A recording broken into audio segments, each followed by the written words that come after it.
ಲೋಪ ದೋಷಗಳನ್ನು ಕೆದಕುತ್ತಿದ್ದರೆ ತಪ್ಪು ತಡೆಗಳು ಹೆಚ್ಚಾಗಬಹುದು. ಒಳ್ಳೆಯದರ ಬಗ್ಗೆ ಚಿಂತಿಸಿ, ಒಳ್ಳೆಯದೇ ಆಗುತ್ತದೆ. ಒಬ್ಬ ವ್ಯಕ್ತಿ ದೇವರ ಮುಂದೆ ನಿಂತು ಕಣ್ಣೀರು ಹಾಕುವಷ್ಟು ಯಾರ ಮನಸ್ಸನ್ನು ಕೂಡ ನೋಯಿಸಬೇಡಿ. ಒಂದು ಬೀಜವು ಶಬ್ದವಿಲ್ಲದೆ ಬೆಳೆಯುತ್ತದೆ, ಆದರೆ ಮರವು ದೊಡ್ಡ ಶಬ್ದದಿಂದಲೇ ಬೀಳುತ್ತದೆ. ವಿನಾಶಕ್ಕೆ ಶಬ್ದವಿದೆ, ಆದರೆ ಸೃಷ್ಟಿ ಶಾಂತವಾಗಿದೆ. ಇದು ಮೌನದ ಶಕ್ತಿ. ಮೌನವಾಗಿ ಬೆಳೆಯಿರಿ.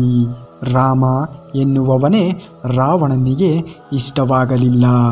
ಕೃಷ್ಣ ಎನ್ನುವವನೇ ಕಂಸನಿಗೆ ಮೆಚ್ಚುಗೆ ಆಗಲಿಲ್ಲ. ಅಂದಾದ ಮೇಲೆ ಎಲ್ಲರ ಮೆಚ್ಚುಗೆಗಾಗಿ ಬದುಕುತ್ತೇನೆ ಅಂದರೆ ಅರ್ಥವೆಲ್ಲಿದೆ? ನಂಬಿಕಸ್ಥರಿಂದ ಮೋಸ ಹೋದೆವು ಎಂದು ಪ್ರಾಮಾಣಿಕರು ಚಿಂತಿಸಬೇಕಾಗಿಲ್ಲ. ಯಾಕೆಂದರೆ ಇತಿಹಾಸದಲ್ಲಿ ಉಳಿದಿರುವವರು ಪ್ರಾಮಾಣಿಕರೇ ಹೊರತು ಮೋಸಗಾರರಲ್ಲ. ನಾವು ಯಾವ ದೀಪ ಆರಬಾರದು ಎಂದು ನಮ್ಮ ಕೈಗಳನ್ನು ಅಡ್ಡ ಇಟ್ಟು ಕಾಪಾಡುತ್ತೇವೆಯೋ ಅದೇ ದೀಪ ನಮ್ಮ ಕೈಗಳನ್ನು ಸುಡುತ್ತದೆ. ಕೆಲವು ವ್ಯಕ್ತಿಗಳು ಕೂಡ ಇದೇ ರೀತಿಯಾಗಿರುತ್ತಾರೆ. ಕೆಲವು ಸಮಸ್ಯೆಗಳಿಗೆ ತಕ್ಷಣವೇ ಉತ್ತರ ಸಿಗುವುದಿಲ್ಲ ಮತ್ತು ಪರಿಹಾರವೂ ಸಿಗುವುದಿಲ್ಲ. ಸಮಯವೇ ಎಲ್ಲದಕ್ಕೂ ಉತ್ತರವನ್ನು ನೀಡುತ್ತದೆ. ಸಮಯ ಬರುವವರೆಗೂ ಕೂಡ ಕಾಯುವಂತಹ ತಾಳ್ಮೆ ಇರಬೇಕು ಅಷ್ಟೇ. ಕಾಲಾಯ ತಸ್ಮೈ ನಮಃ. ಮನುಷ್ಯ ಕೆಲವೊಮ್ಮೆ ಏನು ಮಾಡದೆ ಅಪರಾಧಿಯಾಗಿ ಬಿಡುತ್ತಾನೆ. ಇದರ ಅರ್ಥವನ್ನು ಅಪರಾಧಿ ಎಂದಲ್ಲ, ಅವನ ಪರಿಸ್ಥಿತಿ ಅವನನ್ನು ಅಪರಾಧಿಯಾಗಿಸುತ್ತಿದೆ ಅಷ್ಟೇ. ಅದರಿಂದ ಯಾರನ್ನೂ ಕೂಡ ಕಾರಣ ತಿಳಿಯದೆ ದ್ವೇಷಿಸಬೇಡಿ. ನಾವು ಯಾರನ್ನು ಕಳೆದುಕೊಂಡರೂ ಬದುಕಬಹುದು, ಆದರೆ ನಮ್ಮನ್ನು ನಾವೇ ಕಳೆದುಕೊಂಡರೆ ಬದುಕಲು ಅಸಾಧ್ಯ. ಒಳ್ಳೆಯ ದಿನ ಯಾವತ್ತೂ ಬರಲ್ಲ, ಯಾಕೆಂದರೆ ಕೆಟ್ಟ ದಿನ ಅಂತ ಯಾವುದೂ ಇರುವುದಿಲ್ಲ. ಸರಿ ಎಂದ ತಕ್ಷಣಕ್ಕೆ ಅನಿಸಿದ ಕೆಲವು ನಿರ್ಧಾರಗಳು ತಪ್ಪಾಗಬಹುದು. ತಪ್ಪು ಎಂದು ನಿರ್ಧರಿಸಿದ ಕೆಲವು ನಿರ್ಧಾರಗಳು ಸರಿಯಾಗಬಹುದು. ಕಾಲ ಕೊಡುವ ಉತ್ತರ ಬಲ್ಲವರು ಯಾರು? ಜೀವನದಲ್ಲಿ ನೀವೆಷ್ಟೇ ಸರಿ ಇದ್ದರೂ ನೋಡುವವರ ದೃಷ್ಟಿಯೇ ಸರಿಯಿಲ್ಲ ಎಂದಾದರೆ ನೀವು ಮಾಡಿದ್ದೆಲ್ಲ ತಪ್ಪೇ. ತನ್ನ ನೋವು ತಾನು ಅರಿಯುವವನು ಬದುಕಿರುವುದಕ್ಕೆ ನಿದರ್ಶನ. ಇತರರ ನೋವನ್ನು ಅರಿಯುವವನು ಸಾಮರ್ಥ್ಯ ಪಡೆದರೆ ಅದು ಮಾನವೀಯ ಲಕ್ಷಣ. ಮನುಷ್ಯ ಕೆಟ್ಟ ಕೆಲಸ ಮಾಡುವಾಗ ಹಿಂದೆ ಮುಂದೆ ಅಕ್ಕಪಕ್ಕ 4 ದಿಕ್ಕುಗಳನ್ನು ನೋಡುತ್ತಾನೆ, ಆದರೆ ಮೇಲೆ ಮಾತ್ರ ನೋಡಲು ಮರೆತು ಬಿಡುತ್ತಾನೆ. ಮೇಲೆ ಒಂದು ಕಾಣದ ಶಕ್ತಿ ನೋಡುತ್ತಿರುವುದನ್ನು ಮರೆತು ಹೋಗುತ್ತಾನೆ. ಸುಳ್ಳು ವೇಗವಾಗಿ ಹರಡುತ್ತದೆ ಮತ್ತು ನಿಧಾನವಾಗಿ ಸಾಯುತ್ತದೆ, ಆದರೆ ಸತ್ಯ ನಿಧಾನವಾಗಿ ಹರಡುತ್ತದೆ, ಆದರೆ ಅದು ಶಾಶ್ವತವಾಗಿರುತ್ತದೆ. ನೀರಿಲ್ಲದ ನದಿ, ಅತಿಥಿ ಇಲ್ಲದ ಮನೆ, ಫಲವಿಲ್ಲದ ವೃಕ್ಷ ಹೇಗೆ ವ್ಯರ್ಥವೋ ಹಾಗೆಯೇ ಗುರು ಮತ್ತು ಗುರಿ ಇಲ್ಲದ ಬಾಳ್ವೆಯೂ ಕೂಡ ವ್ಯರ್ಥ. ಜೀವನದಲ್ಲಿ ನಾವು ಒಬ್ಬ ಮನುಷ್ಯನಾಗಿ ಒಳ್ಳೆಯ ರೀತಿಯಲ್ಲಿ ನಡೆದುಕೊಳ್ಳಬೇಕಾಗಿರುವ 4 ವಿಚಾರಗಳು. ನಮ್ಮ ನಿರುತ್ಸಾಹವನ್ನು ನಾವು ಉಪಯೋಗಿಸಬಾರದು. ನಮ್ಮನ್ನು ಪ್ರೀತಿಸುವವರನ್ನು ನಾವು ಉಪಯೋಗಿಸಿಕೊಳ್ಳಬಾರದು. ನಮ್ಮ ಅಗತ್ಯ ಇದೆ ಅಂತ ಗೊತ್ತಾದ ಮೇಲೆ ತಪ್ಪಿಸಿಕೊಂಡು ಓಡಾಡಬಾರದು. ನಮ್ಮನ್ನು ನಂಬಿದವರಿಗೆ ಮೋಸ ಮಾಡಬಾರದು. ನಮಗೆ ಸಹಾಯ ಮಾಡಿದವರನ್ನು ಎಂದಿಗೂ ಕೂಡ ನಾವು ಮರೆಯಲೇಬಾರದು. ಬದುಕು ಮನುಷ್ಯನನ್ನು 2 ಬಾರಿ ಸೋಲಿಸುತ್ತದೆ. ಒಂದು ಪ್ರೀತಿಯ ಮುಂದೆ, ಇನ್ನೊಂದು ಕುಟುಂಬದವರ ಮುಂದೆ. ಬಡಿದು ತಿನ್ನುವ ಜನರ ನಡುವೆ ದುಡಿದು ತಿನ್ನುವ ಜನಗಳಿಗೆ ನೋವು. ಜಗಳ ಮಾಡಿ ದೂರ ಇರುವ ಸಂಬಂಧಕ್ಕಿಂತ ಎಷ್ಟೇ ಜಗಳ ಮಾಡಿದರೂ ಕೂಡ ಬಿಟ್ಟು ಹೋಗದೆ ಇರುವ ಸಂಬಂಧ ದೇವರ ರೂಪವಿದ್ದಂತೆ. ಅಕ್ಕಿ ಚೀಲ ಕೊಂಡುಕೊಳ್ಳುವಂಥವನಿಗೆ ಅದನ್ನು ಹೊರುವ ಶಕ್ತಿ ಇಲ್ಲ. ಅದೇ ಅಕ್ಕಿ ಚೀಲ ಹೊರುವಂಥವನಿಗೆ ಅದನ್ನು ಕೊಂಡುಕೊಳ್ಳುವಂತಹ ಶಕ್ತಿ ಇರುವುದಿಲ್ಲ. ಇದೇ ಅಲ್ಲವಾ ಜೀವನ ಅಂದರೆ? ನಿಮ್ಮನ್ನು ಅಳಿಸಿದವರು ನಿಮಗಿಂತ ಜಾಸ್ತಿ ಅಳುತ್ತಾರೆ. ಸಿಗದೇ ಇರುವ ಖುಷಿಗೆ ಆಸೆ ಪಡುವುದು ಮೂರ್ಖತನ. ಸಿಗುವ ಖುಷಿಯಲ್ಲಿ ಕನಸು ಕಟ್ಟಿ ಬದುಕುವುದೇ ನಿಜವಾಗಿರುವಂತಹ ಜೀವನ. ಚರಿತ್ರೆಯಲ್ಲಿ ಗೆದ್ದವನಿಗೆ ಗೆದ್ದವನು ಅನ್ನುವಂತಹ ಜಾಗವಿದೆ. ಸೋತವನಿಗೂ ಕೂಡ ಇಂಥವನೊಂದಿಗೆ ಸೆಣಸಾಡಿ ಸೋತೆ ಎನ್ನುವಂತಹ ಜಾಗವಿದೆ. ಆದರೆ ನಿಂತುಕೊಂಡು ನೋಡುವವರಿಗೆ, ಆಡಿಕೊಂಡು ನಗುವವರಿಗೆ ಚರಿತ್ರೆಯಲ್ಲಿ ಎಲ್ಲಿಯೂ ಕೂಡ ಜಾಗವಿಲ್ಲ. ಯಾರಾದರೂ ನಿಮಗೆ ನೋಯಿಸಿದರೆ ದುಃಖ ಪಡಬೇಡಿ. ಯಾವ ಮರ ಸಿಹಿಯಾದ ಹಣ್ಣನ್ನು ಕೊಡುತ್ತದೆಯೋ ಜನ ಅದೇ ಮರಕ್ಕೆ ಕಲ್ಲನ್ನು ಎಸೆಯುತ್ತಾರೆ. ಕೆಟ್ಟವರು ಎಷ್ಟೇ ಮೆರೆಯಲಿ ನೀನು ಪ್ರತಿಕ್ರಿಯಿಸದೆ ಸುಮ್ಮನೆ ಇದ್ದು ಬಿಡು. ಅವರ ವಿನಾಶ ಸದ್ಯದಲ್ಲೇ ಬಂದೇ ಬರುತ್ತದೆ. ಆಗ ನೀನು ಹಾಕಿದ ಕಣ್ಣೀರಿನ ಬೆಲೆ ಅವರಿಗೆ ತಿಳಿಯುತ್ತದೆ. ಅತಿಯಾಗಿರುವಂತಹ ಪ್ರೇಮವು ಶತ್ರು ಮತ್ತು ಆಯುಧಕ್ಕಿಂತಲೂ ಹೆಚ್ಚಿನ ಗಾಯವನ್ನು ಮಾಡಬಲ್ಲದು. ಎಚ್ಚರಿಕೆ.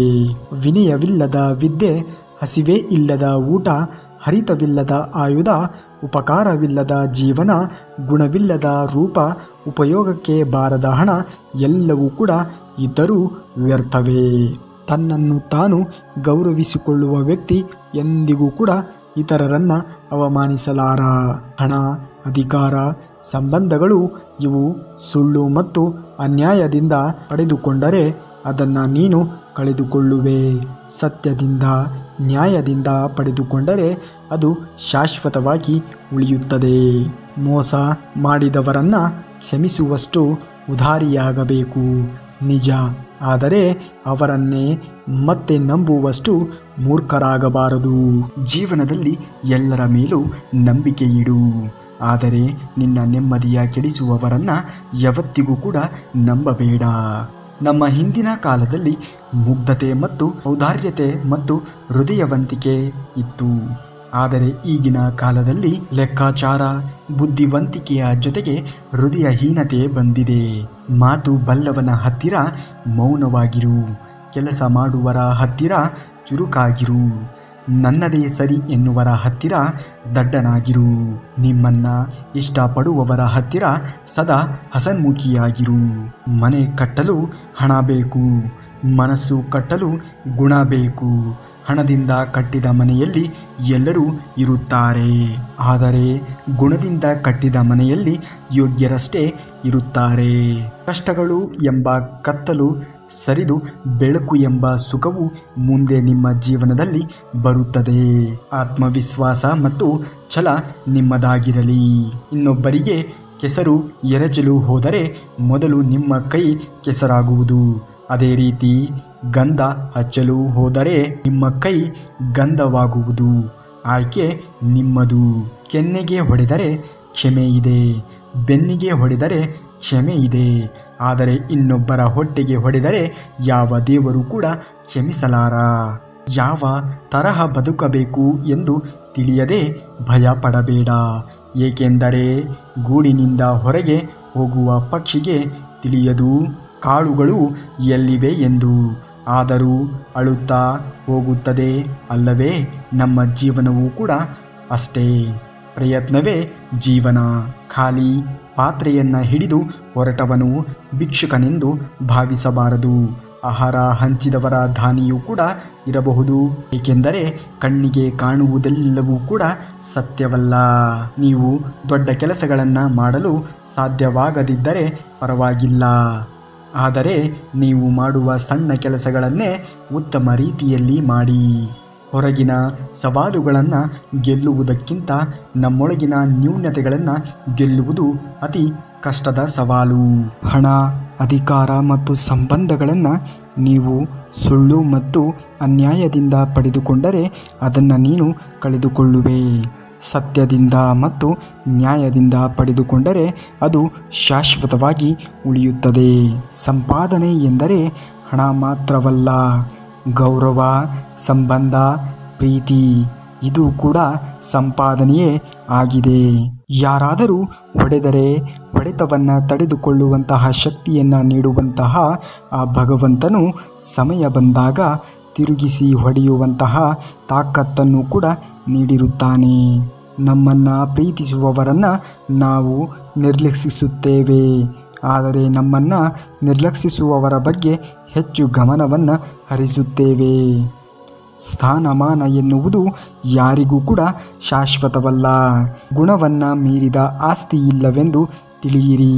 ನಿಮ್ಮ ವ್ಯಕ್ತಿತ್ವ ನಿಮಗೆ ಒಳ್ಳೆಯ ಸ್ಥಾನಮಾನವನ್ನು ತಂದುಕೊಡುತ್ತದೆ. ಒಂದು ಕನಸು ಮುರಿದು ಚೂರಾದ ಮೇಲೆ ಇನ್ನೊಂದು ಕನಸು ಕಾಣುವ ಧೈರ್ಯಕ್ಕೆ ಬದುಕು ಎಂಬ ಹೆಸರು. ನಿನ್ನನ್ನು ಬೇರೆಯವರೊಂದಿಗೆ ಹೋಲಿಸಿಕೊಂಡು ಬೇಸರವನ್ನು ಪಡಬೇಡ.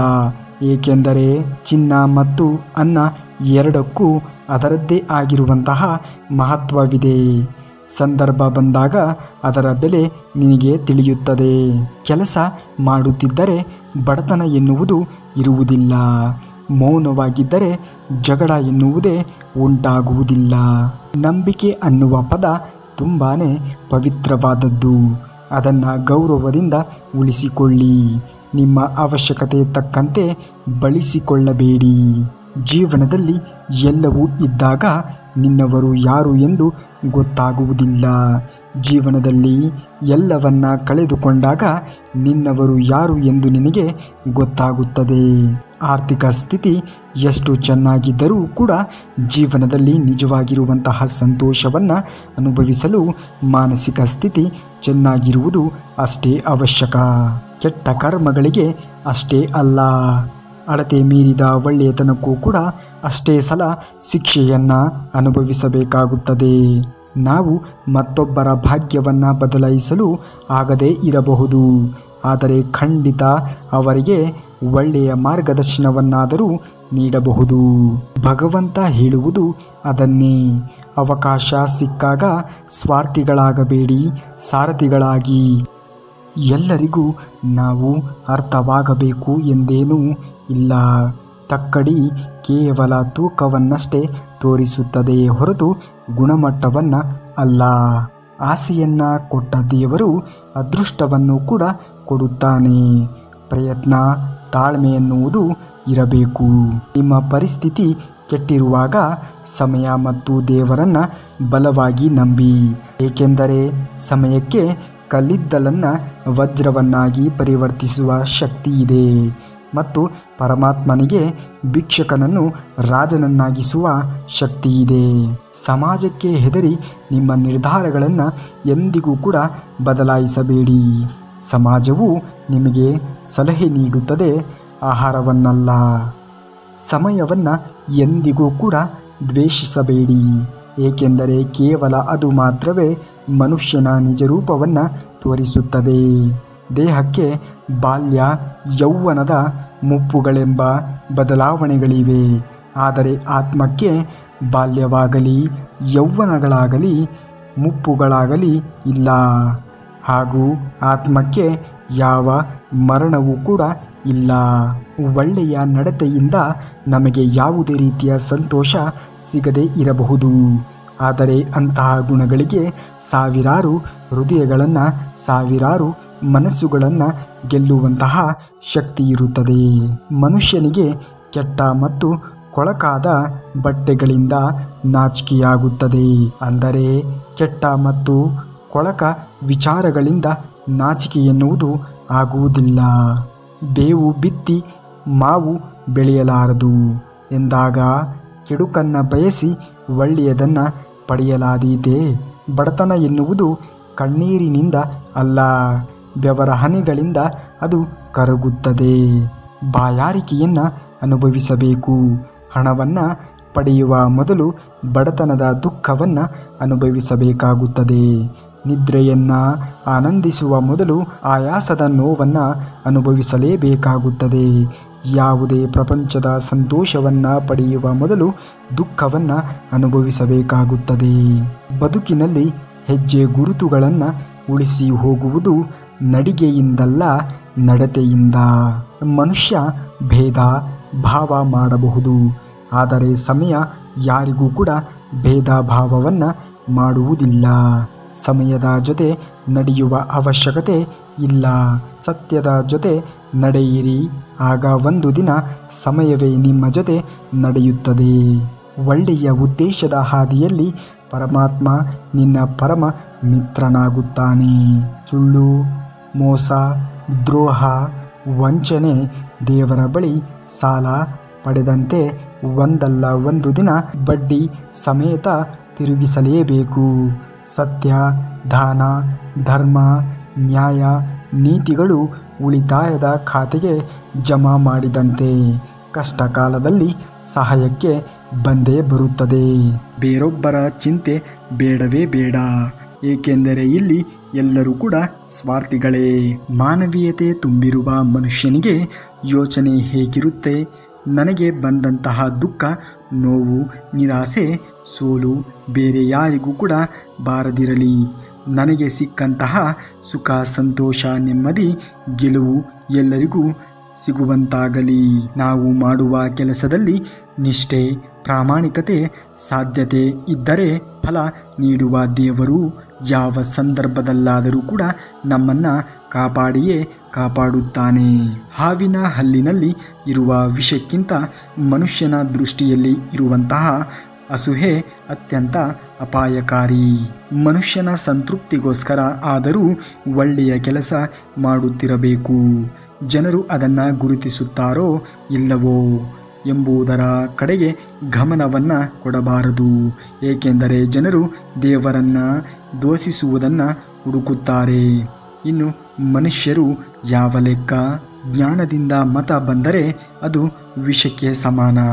ಜ್ಞಾನದಿಂದ ಮಮಕಾರ ಬಂದರೆ ಅದು ಅಮೃತಕ್ಕೆ ಸಮಾನ.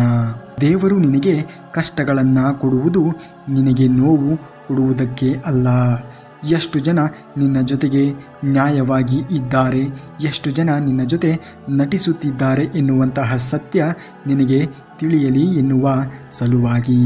ಇನ್ನು ಇದೇ ರೀತಿಯಾಗಿರುವಂತಹ ಮಾಹಿತಿಗಳಿಗಾಗಿ ತಪ್ಪದೇ ನಮ್ಮ ಚಾನಲ್ನ ಸಬ್ಸ್ಕ್ರೈಬ್ ಮಾಡ್ಕೊಳ್ಳಿ. ಈ ವಿಡಿಯೋಗೆ ಒಂದು ಲೈಕನ್ನು ಮಾಡಿ. ಮುಂದಿನ ವಿಡಿಯೋದಲ್ಲಿ ಸಿಗುವವರೆಗೂ ಧನ್ಯವಾದ. ಕರುನಾಡಿಗೆ.